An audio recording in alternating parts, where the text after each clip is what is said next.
record. There we go. Good morning, everyone. And good morning, Patricia. It's lovely to talk to you again and have one of our interesting conversations. Hi.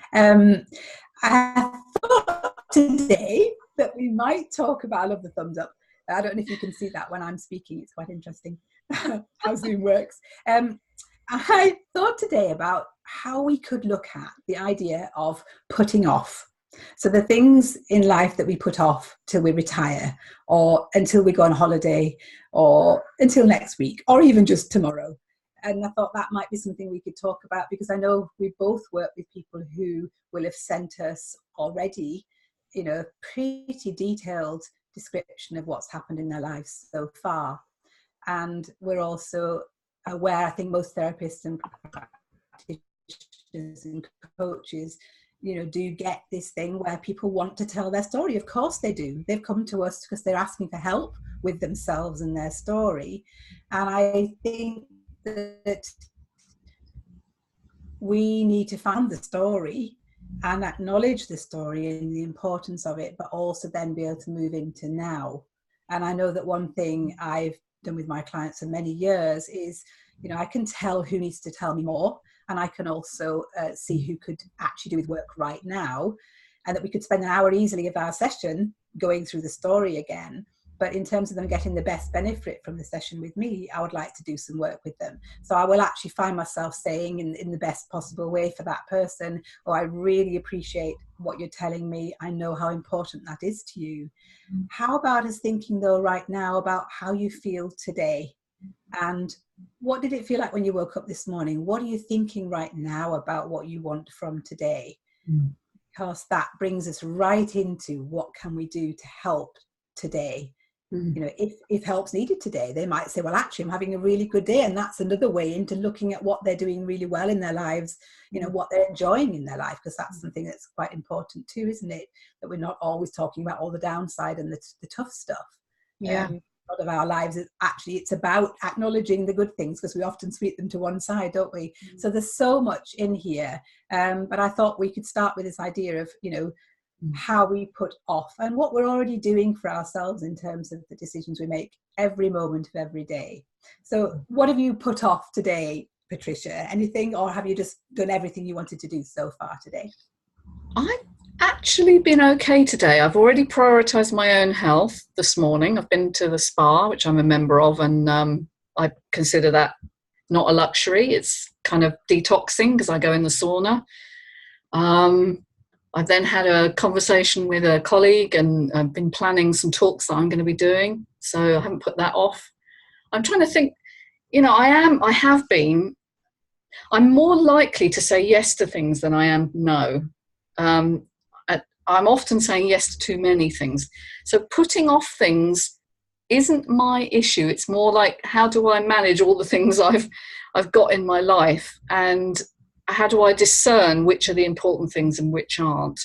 That's really important, because really where I was heading with this, probably didn't put it terribly well, was not putting off things, but actually what are we sort of putting to one side in ourselves to look at later or to deal with later, so that people are saying, oh, well, I know I need to relax.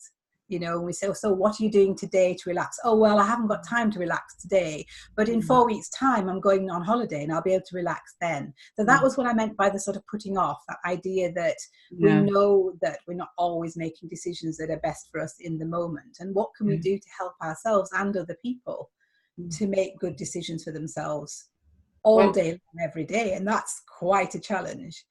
One thing I like to say is that some of these choices are not conscious. Yeah. What we put off and what we decide to do, how we make those decisions about what we prioritize and what we don't. So it's no good for me to sit down with a client and just say, well, you should prioritize your health and healing, and you should do less of this stuff that's obviously not helping you, whether that be an addiction or a behavior that's got a bit out of control. Makes no difference, because they're being driven by needs that are emotional, that are calling them, like it did with me, to overwork, or to, I think I said to you before, when I first started becoming a therapist, being so grateful when people wanted my help that I'd just say yes to everyone. And so ending up just overworking massively and so drained. And now I have to, notice that that's my tendency, because I like to be liked. I like to be needed. I have a need to be acknowledged, to be somebody important to someone else, So noticing that in myself, knowing that that's a tendency I have, and learning to calm it and respond to it. And that's what I do with clients as well. And I'll ask them, what's happened to you today? So we often, like you say, you collect a really long history, don't you, of everything that's happened in their lives. And some people go over sort of 6 or 7 or 8 pages.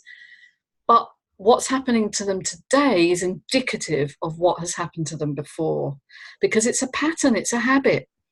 And therefore, I think when working on healing, what's happening in the life is as useful to me as what's happened in the past. So I say, what's going on in your life is the healing. It's not the in-between until we get to the healing.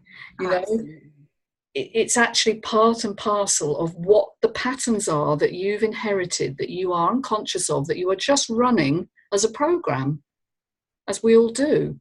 So to find out where they are in this moment, what's working, what's not working, is so vital.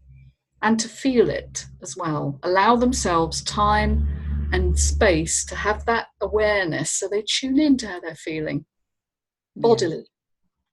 Yes, I quite agree. And I think that's such a good way of putting it, because I've always felt the same in my work, that when I ask people, so how is it today? What's happened? What happened yesterday? It's bringing it to now, isn't it? So not for the purposes of living in the present and looking at, what it means to be present, although that's something we can talk about another time, because it's also vital. But actually using this as you say, this is where we are.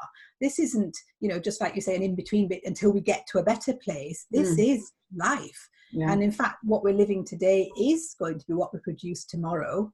And if we don't like what it is today, we don't like how we feel and get in touch with those feelings, then that's the time to be doing something around, well, why am I doing these things? Why am I choosing these? What's happening to me? What has happened to me in the past that maybe has brought me to here? Or even just in a more positive sense of, what can I change right now? What could I choose to do differently? Even if it's just be aware of what I'm choosing and noticing who I am, noticing what I'm choosing to do. I know that my clients often used to laugh, if they met each other in workshops and things, and say, oh yes, as soon as I start speaking to Jen, I burst into tears. Yeah. And I say, yeah, because it's the first moment often for all of us. I'm just the same when I'm on that end of the therapy relationship. We're all the same. It's like that chance to think, actually, yeah, well, I was out with my mum yesterday, and I came home feeling a bit flat, and that sets us off, doesn't it? Into, well, I wonder what happened there. Oh, well, yeah, it's always like that, or I always feel a bit let down, and that takes us into all that life, those life's patterns that you mentioned, the fact that we're living patterns all the time. The only way we can change the pattern is by becoming aware of it.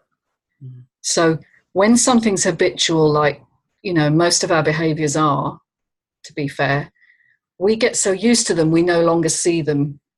And actually, I think the best thing about therapy is you give people the space, and you give them some of the tools. You give them permission to be with the feeling that they're noticing in their bodies. So say, taking your example, every time I meet my mother for coffee or something, I come home feeling flat and a bit negated, let's say. That's an important pointer to something that's probably always been going on. It's a belief that underlies that interaction. And you can't deal with that by willpower and just telling yourself to stop. There are a lot of programs out there, actually. I won't name names, but they work on stopping that thinking, right? You just tell yourself to stop, like it's volitional. It's not. It's a response to a threat that your body perceives. So it's actually an unconscious part of your brain. And what we have to do, first of all, is bring on your awareness to find that space where you can be with that feeling without judgment. where you can say, yeah, I feel angry at my mother actually, but Mm. she's always negated me. She never listens. And I feel nothing when I'm with her. And I know, and then I feel guilty that I feel nothing. Right. And then we can go back and explore how that has come about, what situations in the life have led to those belief systems. But you can't do that if you're not given the space and the awareness to actually drop in to that feeling. So that's Yeah. where I start. Yeah, that's such a good place to start, isn't it? And that awareness as well, that we don't give ourselves so much of our lives, really. We don't give ourselves the space because we're frightened to go there, or we just don't want to see it, or we don't even know how to look at it. So we don't give ourselves the space in our daily life, do we? So we look at life and think of how busy everyone is. People have all admitted that they've got busier and busier. You know, the washing machine was the most incredible invention, and the next thing we know, we haven't got time to do anything. You know, the washing machine's doing all the washing that used to take 2 or 3 hours. You know, that's an old story, but that's just the same with all our modern technology, isn't it? That we have more and more machines doing jobs for us, and yet we've actually become busier and busier, and that's because we're busy in our heads, aren't we? Yeah. We're not just busy doing things in our lives, we're keeping the mind busy. And I suppose for a lot of people, that moment of space where they get asked how they feel is probably the first time for a while that they've even let themselves think about or notice even how they feel. Because what we've been taught to do, and society is constantly telling us this, all the adverts on television, all the hoardings we see everywhere, it's all about do this and you'll be fixed. You know, eat this chocolate bar and everything will be fine. You'll have a wonderful lover, a gorgeous house, beautiful skin, and life will be happy. You know, all from eating that chocolate bar. And we've got that, you know, that fixing things in every aspect of our lives, so that we feel a bit down. We think, well, what can I do? Oh, well, what? I'll watch a film then. Yeah. Because it takes us out of ourselves, and we can watch someone else's made up life, or whatever it is we want to see. And we actually think we feel better for a while, don't we? But in a sense, what we seem to have done is switch ourselves off for a while. Yeah. Because we didn't really want to look. I think we're afraid of looking inside, because we're afraid of what we might find. And the biggest fear I come across actually with people is once they've made the decision to come to therapy, I mean, there's quite another set of avoidances before they even get to you, you know, where they contact you and then they don't come, and then they contact you again and they still don't come. But once they've made that decision to come to you, the major fear I deal with is if I open that box, you know, Pandora's box of emotions that I've repressed or not dealt with, I'll be overwhelmed and I won't cope. And at least I've found a way, whether it's watching soaps or shopping, I've found a way of coping with it that kind of works. And what you're asking me to do is to abandon those tools and kind of look into things I really would rather not. And they're afraid of that. And with reason, because it is a bit scary when you first start. But I always reassure people that it isn't about opening the floodgates. That's not how it works. In fact, the brain is very, very clever about releasing just enough each time for you to handle. And so we can actually, we call it titration. It's basically, we gently encourage people to start to reveal aspects of themselves that have been hidden. Because I talk about it bringing the darkness into light. I know that sounds a bit esoteric, but you know, it's shining light in all the dark places, isn't it? For healing, I think that's what it is. So it's encouraging people to feel safe and listened to, heard in the space that you've provided, and that there's no judgment. If the emotions are uncomfortable or unacceptable to the person, which they often are, particularly if it's anger, for instance, or resentment. So there's many ways you can do it, but I think you have to start with allowing. That's where I come from, allowing anything that comes up to be okay, to be acceptable. And then we work through why and how it's come about, what purpose. Yeah. And that's so important as well, isn't it? That allowing. I Mm-hmm. think that's a really essential point, because for so many of us, well, probably for everyone, to be honest, we're all brought up in such a way that we're brought up within guidelines or boundaries, aren't we? That this is the way we have to be, so that, you know, one family, anger is just something everybody does and they shout at each other. Mm. And in another family, they're all very quiet and they don't use that kind of thing. They don't, and anger is considered a problem. And I certainly know from my friends way back at university, for example, we used to talk about this. I was doing a psychology degree, so it was a great way of discussing all these different aspects of life. And, you know, you'd find that you'd have a relationship with a friend who was perfectly happy to get angry and shout at people, or not even shout, but, you know, just be cross.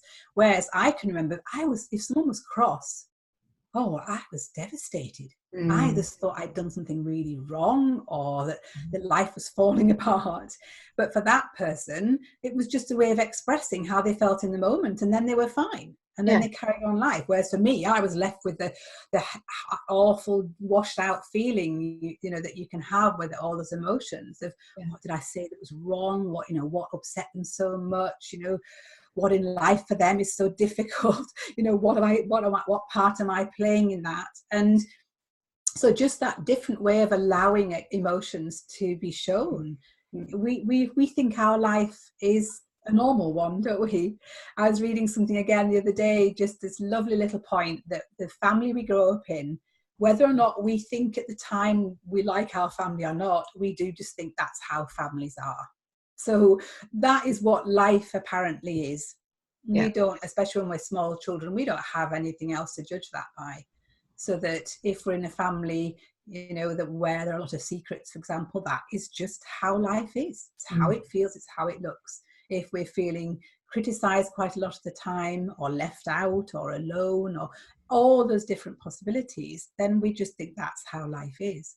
So of course, I think it's kind of amusing to me that people, and even in literature, sometimes in textbooks, you find this idea that it's almost sort of surprising that we get into adulthood and we've got all this stuff. Well, of course we do.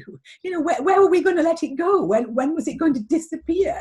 You know, we don't just empty our brain out when we're in puberty or something. You know, it's all still there. Of course it's going to be affecting us right through our lives. Yeah. And in a way, if we can shift that round to starting to observe it with that help, and with the allowance that whatever it is, we can still say it, we can still describe that experience or that emotion, then it can actually start to get quite interesting. I mean, even exciting and fun eventually, can't it? And I certainly got to that point where oh wow, another belief I didn't even realize that I've been harboring all these years, and what an effect it's been having on my life. So it actually can get to be fun, even though there are always those difficult moments in there where we realize I haven't been wanting to see that, have I?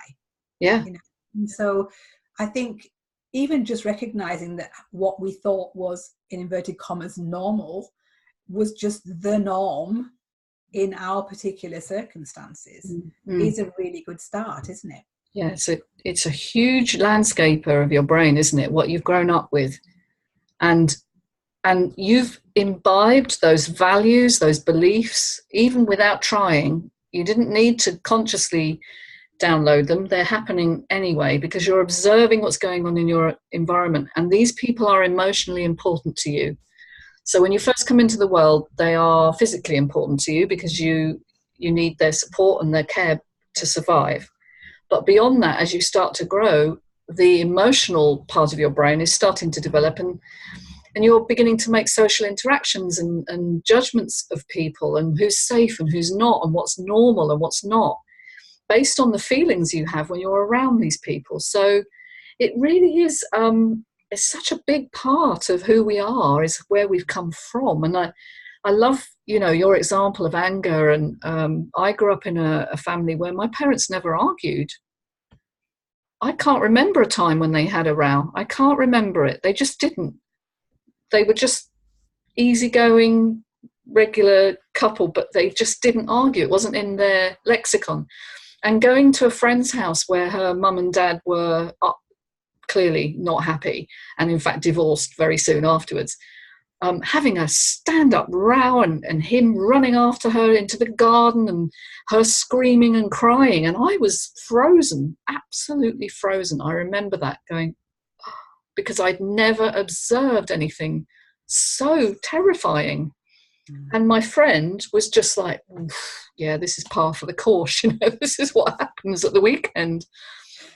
And remembering the effect on me. So it is about what you regard as normal, isn't it? And then learning as you grow up and interact in a wider sphere, how to negotiate your way in the world with the understandings that you have that may not fit your new environment, which is what happened to me going to university. All these super confident people, who just all their siblings had been, they all understood it, they knew what was expected of them.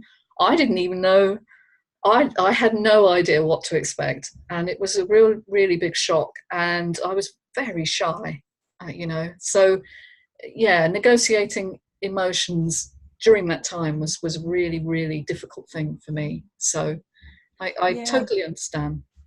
Yeah, that's really important, isn't it? Because we not only have these values and beliefs, this way of living that has become the normal living for us, but we then, as you say, go out into the big wide world, and the world has all these different normals in it, and we kind of very quickly as well think that we're somehow abnormal.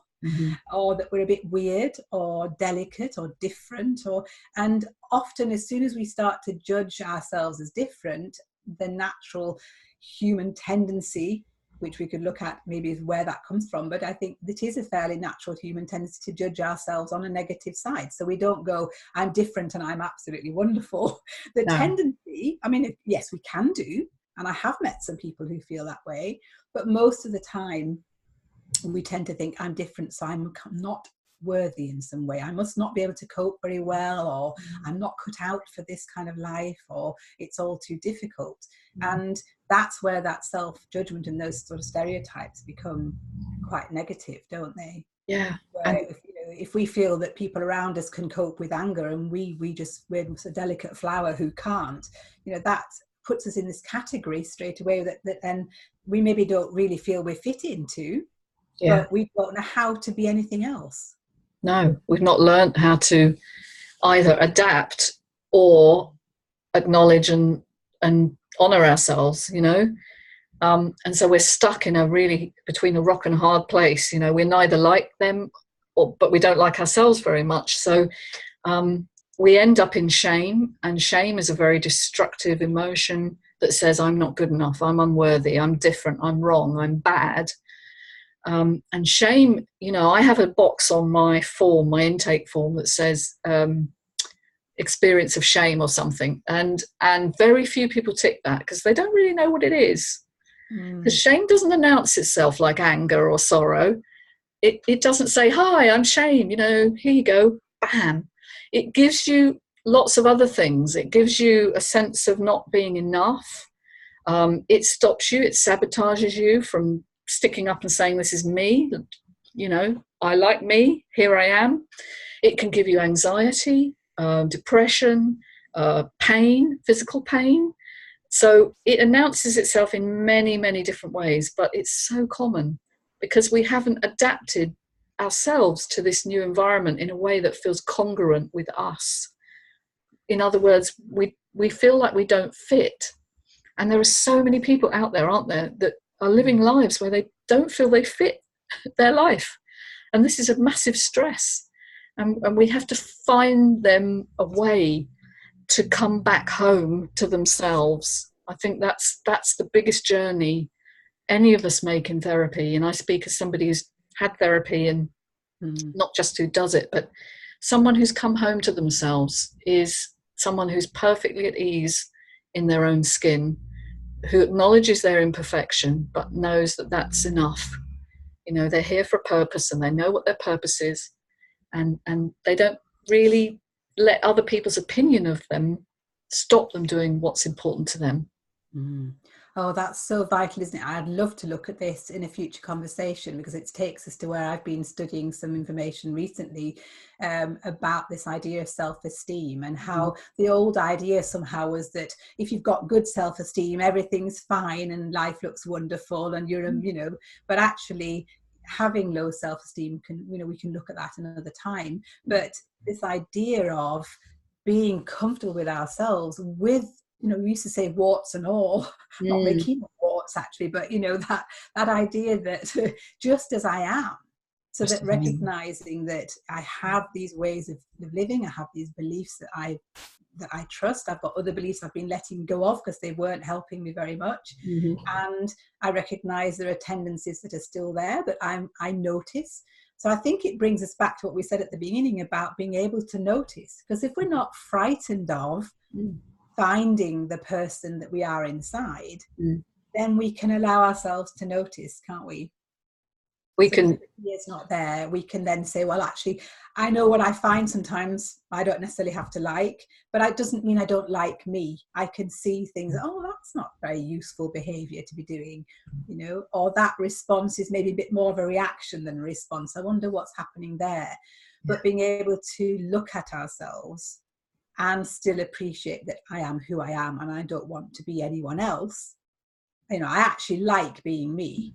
And that's something that I know many people don't feel, they wouldn't say that. And I've talked to clients about that.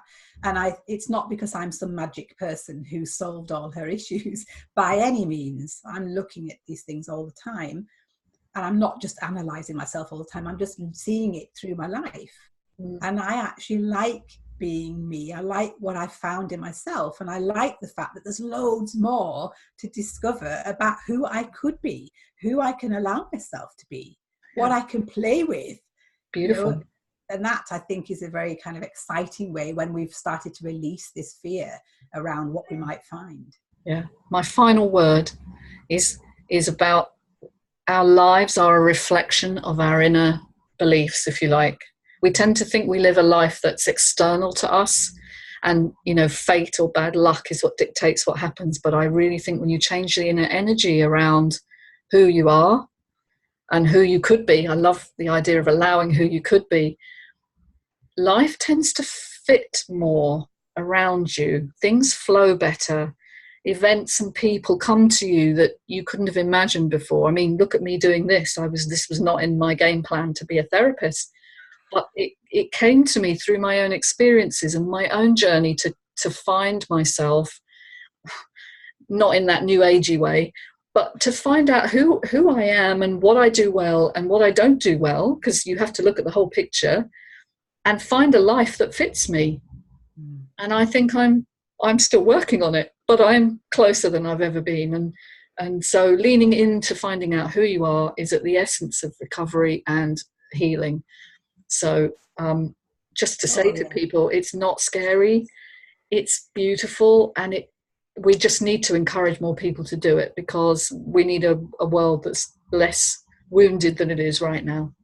Yeah, I agree. And I think that's such a lovely point, the fact that our world, the world that we live in, does reflect what's inside us, and it changes as we change. So that's the glory of it, is the fact that I don't think that happens by magic. I think it happens because of our perception and how we look at the world and how we interact with the world around us as well, and what we're saying yes to and what we're saying no to. So there's a really good one to talk about in the future, about how often by saying no to ourselves, because we don't want to look at who we are, we don't want to see any of the pain, we're also saying no to all that stuff in the world that we might quite like to see and have in our world. So we'll have a think about that another time. But that's been a real pleasure today, Patricia. I've already got about 10 different aspects that we could look at in the future, which I'm sure we will do. So thanks ever so much for that conversation today. Oh, thank you very much. Bye-bye. Bye.